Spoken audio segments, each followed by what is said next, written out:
One of the things I also get to do is run around the world and buy some of the most extraordinary objects ever seen or created.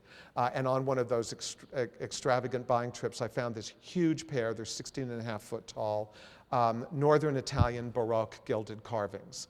Fragments of a piece of architecture. We don't know their origin. They're probably not ecclesiastical, but they could have been.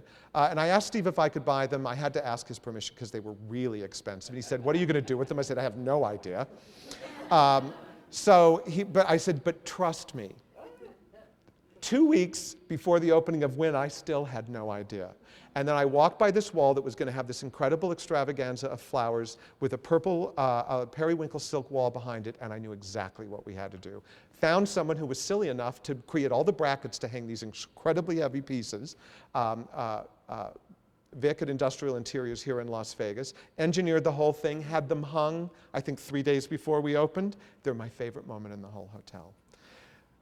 Our model of our room, this is not actually the room at Wynn, although it looks exactly like it. It's one of the models we created, again, in a warehouse. Everything functions.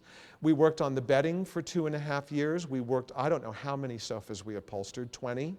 Probably the same number of ottomans, and this isn't even the final upholstery. This is a photograph of one of the upholsteries we didn't use. But it's that kind of detail and that kind of building of the laboratory that we go through that lets us do this completely unique creation. If you've been to Wynn Las Vegas, you know that the entire hotel is based on dark brown with crisp white moldings. And that's how we create drama. One of the things for emotional experiences I like to do is create drama, romance, mystery, humor, joy, and comfort. Those are our guides. Does it do those? It's probably going to be okay if it does all of those. So to distinguish the tower suites, which is an entirely separate hotel system in that one curved tower, we decided to do exactly the opposite. We would make everything barely kissed with champagne. We have some extraordinarily beautiful and well-made objects in it. I see a little console from the 18th century that I bought at Christie's in the back. This beautiful commode that was custom made, extraordinary chairs. We covered the walls in fabric that most people think twice about upholstering chairs with. From our good friend Rocky here in the front row at Needler Faucher. "Hello, Rocky, what you got in beige? Really extravagant and textured." And he sends me stuff. A cabinet I created for just such a space called the Wall Street. That cabinet hangs on its columns. I love architecture. And this is the lobby of that area with a pair of extraordinary Guanyin, the most beautiful pair I saw in Hong Kong in 6 trips in 1 year. So they truly were the best pair. And a beautiful bone penwork secretary in the middle from Luciano, my secret weapon source in Carmel. But again, a room that's the opposite of color of the rest of the hotel, hand-painted and mirrored ceiling. And a mirror I created for those kinds of spaces with inlaid Swarovski crystals that are flush to the surface of the mirror. Visit Encore, they're everywhere. And a carpet that you'll also find at Encore. This is for the Natural Carpet Company and is hand-woven in Tibet, entirely sustainable. This is one of our salon suites, but again, it's not. It's one of the models of the salon suite. And we worked really hard on this room, hanging the television, solving the problem of where do you put the television in a room. Thank you, Mr. Plasma, whoever invented the plasma screen. Thank you for letting me get rid of those behemoth armoires in every frickin' room I did for 3 decades. These float on the window on drapery. And there's another color scheme in the same model.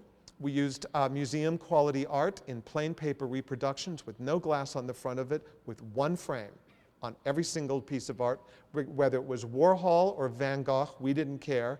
We wanted you to know that it was just that. It's a reproduction of an extraordinary work of art instead of hotel art. One of the things I had to do for that room was develop a sofa for that room that was low enough to not cut off view. So I developed one for my collection called the Bond Street, little anthropomorphic feet again.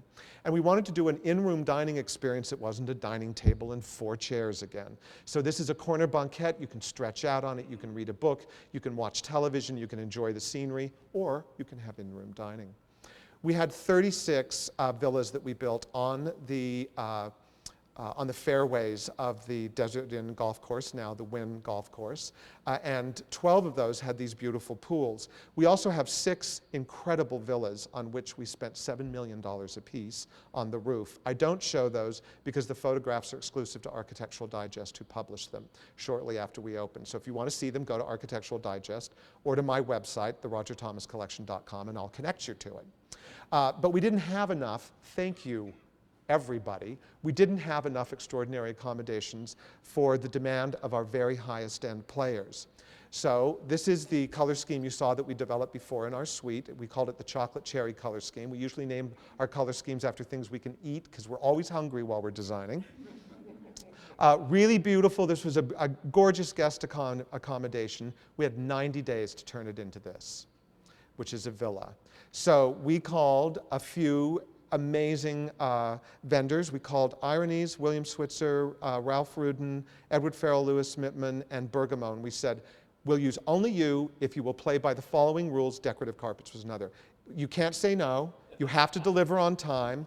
Nothing I ask for is too weird to ask for, and you cannot fail. And they all said, we'll think about it. They called me back within hours. They all played, and they all did amazing things, including while we were installing this, I found the gentleman in the front row walking through the hallways with someone I'd never seen before, and he was, I said, Rocky, it's great to see you. What are you doing here? He said, I have the finisher from Ironies, and we're going through and touching up every piece. That's luxury. So because I didn't know I couldn't do it, from my drawing book came these drawings that you see on the wall in the back. They're embroidered in silver thread on horsehair in England and then put in water-gilded frames. I didn't know I couldn't do it in 90 days, so I did. And this is the carpet that inspired. A little pied de biche table I did, and a butler's tray table with a hand-cast bronze base and corrugated edges. A mirror we did. I wanted everybody to have their own halo. So when you look in this mirror, you have an aura or a halo. And when we design, we're involved in everything from the inside to the outside of the hotel. If you look carefully at the steps of the pool, you will find the shapes of the casino ceiling. Even the safety rails. Thank you, Steve. This safety rail cost probably 9 times more than something I could have found in a catalog, but it wouldn't provide an experience and there would be no memory. I like to layer things enough in our projects so that if a guest is there for 5 days or they're back the 5th time, they're still on a voyage of discovery. They're still surprised. Wynn Macau has the signature tower, and Steve brought the fountains that he developed for Bellagio to Southeast Asia. Wynn Macau is a much smaller project. It was built at an expense of $1.1 billion. It's 500,000 square feet of public space built on 16 acres, has 5 restaurants, 2 bars and lounges, 60,000 square feet of meeting space, 46,000 square feet of retail space, which encompasses 24 stores, employs 7,000 people, has 460 rooms and 140 suites. It's a boutique.